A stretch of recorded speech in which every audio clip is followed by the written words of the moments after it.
We're here on the floor of the New York Stock Exchange to answer your Twitter questions here with Jim Cramer. Jim, first up, as oil continues its slide, Chris wants to know your take on National Oil well Varco. Well, I've got to tell you have to avoid it because the numbers are way too high. They are in absolutely maybe one of the most perilous spots, which is a big iron going into more drilling. And if anything, we're over-rigged.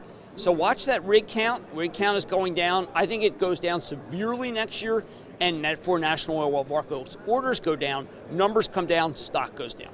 All right, well, it was expected to be a GoPro Christmas, and S. Bhatia asks where the stock's headed now. GoPro's really hard because it's got the supply issue, but I like the long term of GoPro because it's an ecosystem.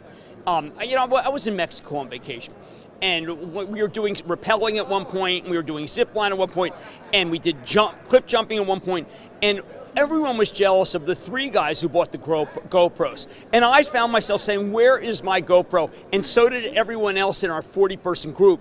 GoPro, it's still going to be big.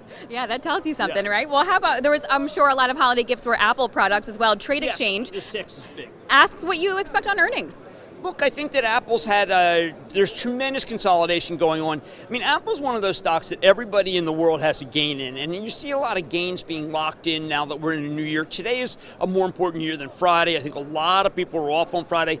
But as far as I'm concerned, Apple just is getting cheaper as a stock, and I think it's going to be a big year for Apple. I want to see the iWatch. I think it could surprise. All right, switching gears a little bit. Fred notes that you've been a fan of Radian Group in the past. He asks if it will continue to rise as the economy improves. Yeah, you want to be long Radian and go against Genworth. Genworth has terrible exposure to this long-term care problem where they sign policies that they just don't. I think that they're going to need more reserves. Radian does not have that problem. It's a very well-run company, and I also expect housing to bounce back a little more this year, as I expect mortgage rates to go to perhaps, if not all-time lows, then certainly close to it. All right, and last one here comes from Christian. He asks, do you see more growth for Salesforce.com in 2015? Salesforce.com has been stalled, and I think that's a mistake. I have John Chambers on tonight on Mad Money, and I always think, Mark Benioff, the CEO of Salesforce, close to John.